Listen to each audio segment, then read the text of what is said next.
Sir, ಕೊನೆಯದಾಗಿ public ಲೈಫಲ್ಲಿ ಇರ್ತಕ್ಕಂತಹ ಸೆಲೆಬ್ರಿಟಿಗಳು, ಎಸ್ಪೆಷಲಿ ದೊಡ್ಡವರು ಅನ್ಸ್ಕೊಂಡವರು ತುಂಬ ಜಾಗರೂಕವಾಗಿರಬೇಕಾಗುತ್ತೆ. ಅವ್ರು ಏನೇ ಒಂದು ಸ್ಟೆಪ್ ಹಾಕಿದ್ರು ಅವ್ರನ್ನ ಸಾಕಷ್ಟು ಜನ ನೋಡ್ತಾ ಇರ್ತಕ್ಕಂಥ ಕಣ್ಣುಗಳಿರ್ತವೆ, ಲಕ್ಷಾಂತರ ಕಣ್ಣುಗಳು, ಕೋಟ್ಯಾಂತರ ಕಣ್ಣುಗಳು. ಸೊ ಈ ನಿಟ್ಟಿನಲ್ಲಿ ಒಂದಷ್ಟು ಜನಕ್ಕೆ ಒಂದು ಕಿವಿ ಮಾತು ಹೇಳೋದು ಸರ್. ಅದಕ್ಕೆ ನಾನು ತುಂಬ ಚಿಕ್ಕವನು ಸರ್. ನಾನೇ ಡೈಲಿ ಬೆಳಗಾದರೆ ತಪ್ಪು ಮಾಡ್ತಾ ಇರ್ತೀನಿ, ಮನೆ ಬಯಸ್ಬೇಕಾಗಿ.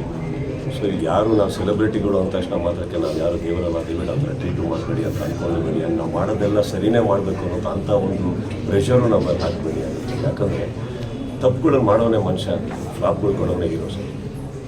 ಕಲಿಯೋಣ, ಮುಂದೋಗೋಣ. ಓಕೆ, ಕಲ್ಸೋದಕ್ಕೆಲ್ಲ ಸರ್ ಬಂದಿರೋದು ಕಲಿಯೋದು. ಸರ್, ಈಗ ವೇದಿಕೆ ಮೇಲೆ ಕಾರ್ತಿಕ್ ಒಂದು ಒಳ್ಳೆ ಕಿವಿ ಮಾತು ಹೇಳಿದ್ರು, ಹೀರೋಗಳಾಗಬಾರ್ದು ಅಂತ. ಹೀರೋ ಆಗಬಾರ್ದು ಅಂತ ಹೇಳಿಲ್ಲ. ಹೀರೋ ಅಂದರೆ ಯಾರು ಬಿಡ್ತಾರೋ ಅವ್ರಿಗೆ ಹೀರೋ ಆಗಿದ್ರು. ಫೈನಲ್ ಚಿತ್ರೋದ್ಯಮ ಏನು ನಿಲುವು ತಗೋಬೇಕು ಅಂತ ನಿಮ್ಗೆ ಅನ್ಸುತ್ತೆ ಸರ್? ಚಿತ್ರೋದ್ಯಮಕ್ಕೆ ಏನು ನಿಲುವು ತಗೊತೀರ ಅಂತ ದಯವಿಟ್ಟು ಕೇಳಬೇಡಿ. ತೊಗೊಂಡಾಗೆಲ್ಲ ನಾವೆಲ್ಲರೂ ಎಷ್ಟು ಜೋಕ್ಸ್ ಆಗಿದ್ದೀವಿ ಅಂದರೆ, ಯಾರೋ ಒಬ್ಬರು ಬರ್ತಾರೆ, ನಮಗೆ ಸಿಕ್ಕಾಪಟ್ಟೆ ಹೊಡಿತಾ ಇದ್ದಾರೆ ಇವರು ಮನೆಯಲ್ಲಿ ಅಂತ ಹೇಳ್ಬಿಟ್ಟು ಇನ್ನೊಬ್ಬರು ಮನೆಗೆ ಹೋಗ್ತಾರೆ, ಅವರಿಗೆ ಸಪೋರ್ಟ್ ಕೇಳ್ತಾರೆ, ಅವ್ರಿಗೆ ಸಪೋರ್ಟ್ ಮಾಡ್ತಾರೆ.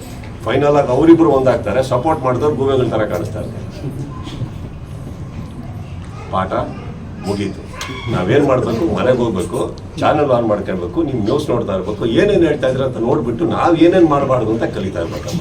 ಇಂಥದ್ರಲ್ಲಿ ನಿಲುವು ಬೇಡ. ಸರ್, ಈ ಹಿಂದೆ ನಟ ಜಗ್ಗೇಶ್ ಅವರನ್ನ ಬ್ಯಾನ್ ಮಾಡಿದಾಗ ಅಣ್ಣ ಅವರು ಒಂದು ಮಾತು ಹೇಳಿದ್ದಂತೆ, ದಯವಿಟ್ಟು ಚಿತ್ರರಂಗದಲ್ಲಿ ಬ್ಯಾನ್ ಅಂತಕ್ಕಂಥ ಪದವನ್ನು ಯಾರಿಗೂ ಬಳಸಬೇಡಿ, ಏನೇ ಇದ್ರು ಮಾತುಕತೆ ಮೂಲಕ ಇಲ್ಲೇ ಮಾಡ್ತೀನಿ.